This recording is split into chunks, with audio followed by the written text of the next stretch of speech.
Hello guys, I'm Danis and I'm going to tell you about the PETRONAS first floating liquefied natural gas. But first of all, do you guys know what is drill ship? Okay, let me tell you about it. So a drill ship is a vessel designed for use in exploratory offshore drilling of new oil and gas well, and also for some scientific drilling purpose too. Okay, let me show you visually, right?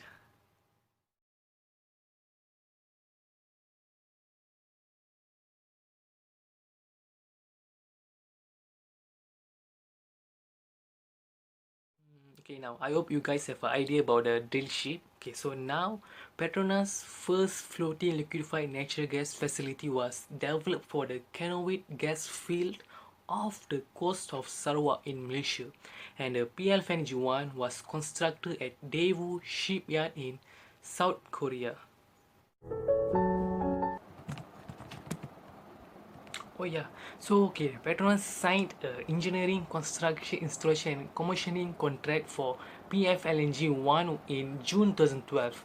But the construction of the facility started a year later with the first steel cut was in June 2013 and the official launching ceremony was held in April 2014 while the construction was completed in around March 2016. So it maybe look like a simple thing but it takes almost 4 years to complete it.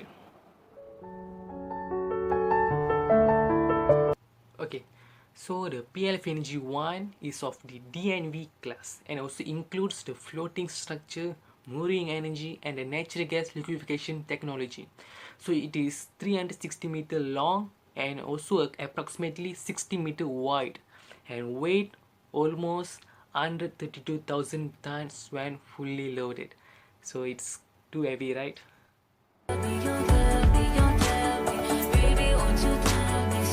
yeah. Oh yeah. So the construction teams build the tank that will store the liquid natural gas. So the tank is very big, about 27-meter high, and this will be a very dangerous tank because they will store the liquid natural gas at negative under 60 degrees Celsius, and the volume of the tank is almost 9 Olympic sized swimming pool. It's very large, and this will be also dangerous when the tank is partially filled because the vessel movement could create an unstable sloshing of liquid, so this can lead to an unimaginable disaster on offshore.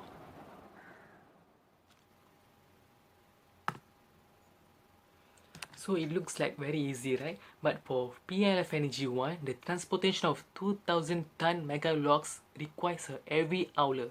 So it need to move slowly because we need to make sure that the ground conditions are synchronized and automatically leveled to avoid any movement to the modules.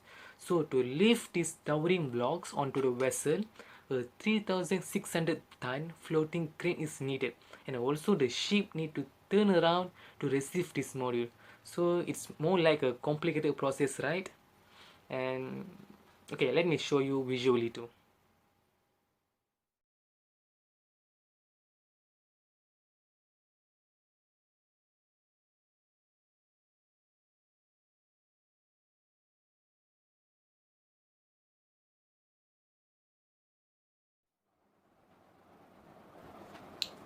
Okay, so the pipe work is the important part of this project. So the pipe spools are pre-assembled length of pipes and each spool has to be inspected, tested for crack, cleaned and installed.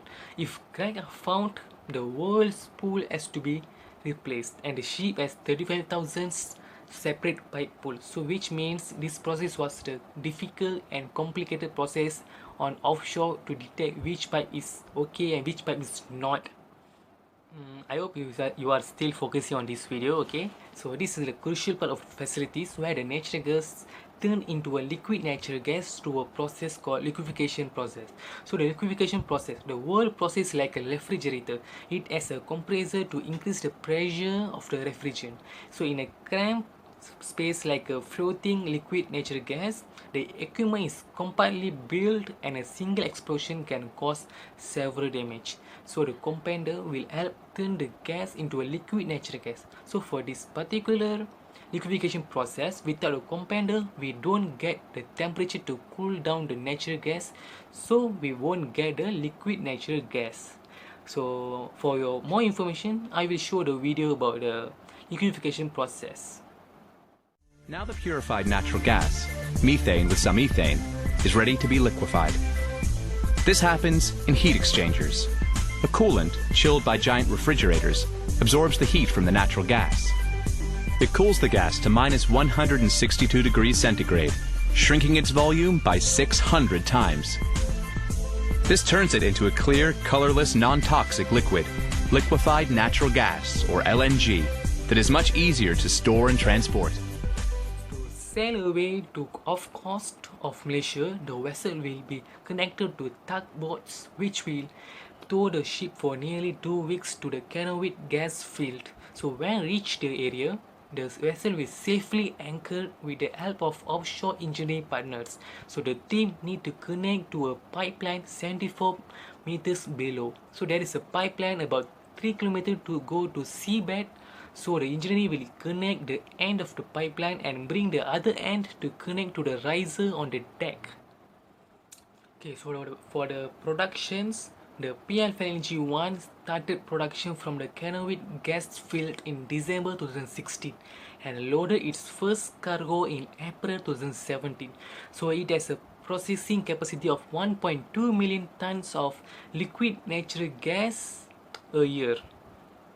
And that's all for now. I really hope that you have a rough idea about the PFLNG 1 now, and thank you for watching. Goodbye. Well, it's not a goodbye, but see you later.